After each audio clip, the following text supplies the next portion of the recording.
Hello friends, I am Sunil Ranjan and I am an English teacher. Now here in this video I have come up with Night of the Scorpion by Nissim Ezekiel. So first I am going to tell you about Nissim Ezekiel because it is important to know the writer or the poet also. Well, Nissim Ezekiel was born in Bombay in an Indian Jewish family. He had the amazing poetic spark in him. His poems reveal a keen analytical mind struggling to make order out of the chaos he finds around him. He endeavors to adjust the manner of expression to the temper of the new age. He breaks away from the highly inflated diction of the earlier poets by cultivating a modern idiom charged with irony and understatement. He has written both in traditional verse forms and free verse. Pound, Eliot, Yeats, Rook, Spender, and Auden had been major influence in his writing. The central themes in his poetry are love, integration of the contemporary Indian scene, modern urban life, and spiritual values. His poetry reflects a development from the predominantly external world of flesh and bone to myths of light. His poem, Night of the Scorpion, demonstrates a new and emerging aesthetic in his poetry. Whereas his earlier poems conformed to a strict meter and rhyme, his later poems, like Night of the Scorpion, adopts a natural colloquial meter and tone. Now coming to the text of the poem, so first I will read out the text and then I'll be coming up with the explanation. So here I begin. I remember the night my mother was stung by a scorpion. 10 hours of steady rain had driven him to crawl beneath a sack of rice. Now the explanation goes, in the poem Night of the Scorpion, the speaker remembers an incident in his childhood when his mother was stung by a scorpion. It had been raining continuously for 10 hours that night. In order to save itself from rain, the scorpion had crawled into the speaker's home to be safe beneath a sack of rice. Now, the lines are, parting with his poison flash of diabolic tail in the dark room. He risked the rain again. The peasants came like swarms of flies and buzzed the name of God 100 times to paralyze the evil one.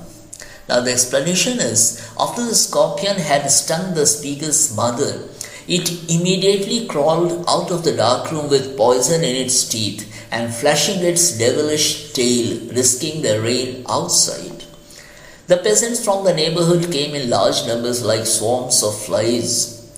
With candles and lanterns in their hands, they buzzed to God 100 times so that the evil could be paralyzed and the scorpion be stopped from moving out of that place.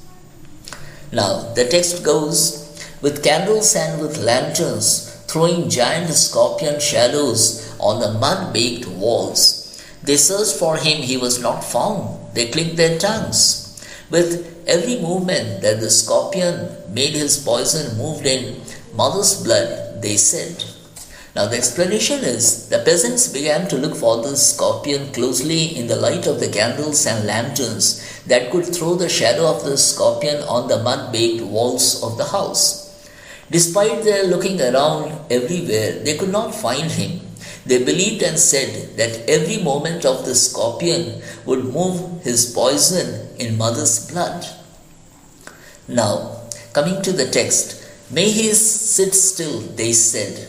May the sins of your previous birth be burned away tonight, they said. May your suffering decrease the misfortunes of your next birth, they said. May the sum of all evil balanced in this unreal world against the sum of good become diminished by your pain. May the poison purify your flesh of desire and your spirit of ambition, they said.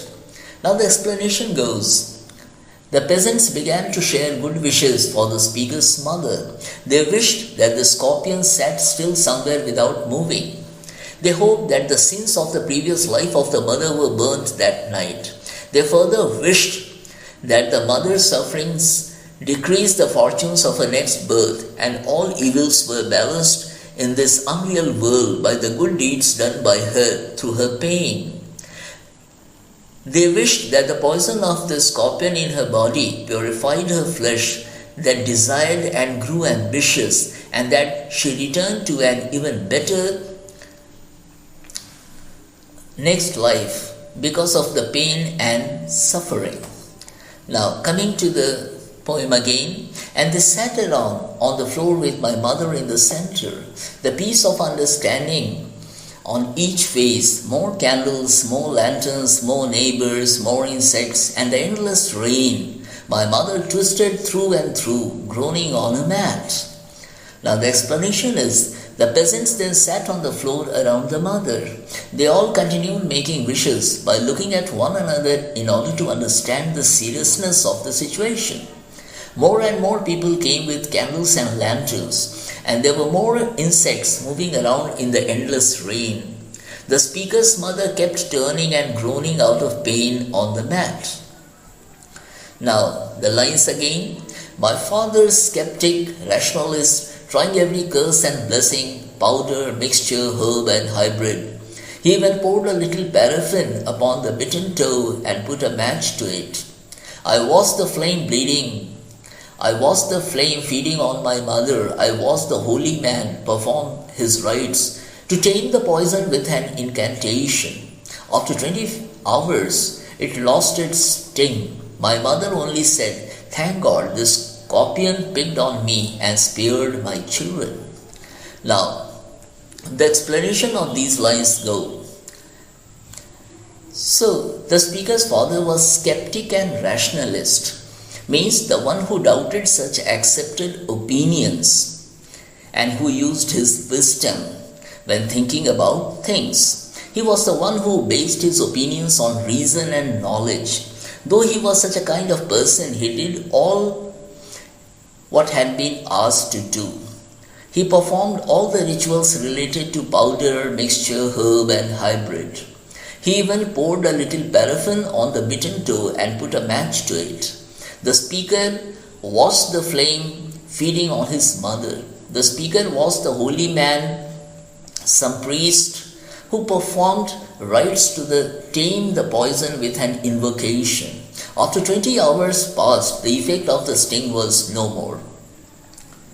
The speaker's mother thanked God that the scorpion had bitten her only and not her children. This line break is a literal break in the tension of the poem. It endows the conclusion with a quiet depth. The tension in the poem before the line break comes from two sources. First, the speaker's mother is suffering with little prospect of relief.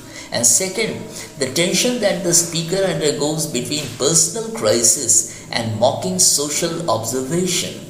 While the personal crisis shows clearly, the mocking social commentary shows through the speaker's tone. The speaker in the poem describes the events of the crisis in a calm and detached manner.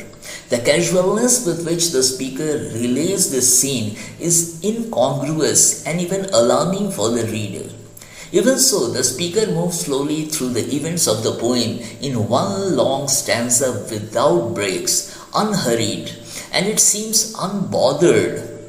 This emotional detachment lets the poem speak directly to the reader, who understands what Ezekiel means without undergoing any emotional pain over the suffering mother. Ezekiel's irony dramatizes the peasants as well as the speaker's father's superstition in their desperate attempts to save the speaker's mother. The speaker does not see the peasants in a positive light and instead compares them to swarms of flies in their desperation to help his mother. Their mixture of Christianity and Hinduism goes well as they pray to God for the mother's well-being, yet also hope for the best in her reincarnation. The speaker highlights how futile their spiritual efforts were in helping his mother. My mother twisted through and through, groaning on a mat. as the line goes. While this perspective does reflect a slight elitism, the speaker is looking down on the peasants for believing what they believe. It also indicates the religious and cultural diversity that India accepts and follows. In essence, however, Night of the Scorpion is an Indian poem. It shows the meeting of worlds through a sense of community ties after a specific disastrous event. Finally, this poem communicates a tension between urban living and the natural world. The speaker's community come to help as soon as the news spreads. The antagonist of the poem is the scorpion, who is forgiven by the speaker since he ran indoors simply for safety. The true force of chaos and evil in the poem, which drove the scorpion indoors and tortures the speaker and his family throughout their trial. So here I come to the end of the poem with its explanation, and mind you, it has been a long poem, yes, but you have to have patience while listening to what all I have said. And if you subscribe to my channel, I promise that I'll be coming up with final videos for you from time to time. Thank you.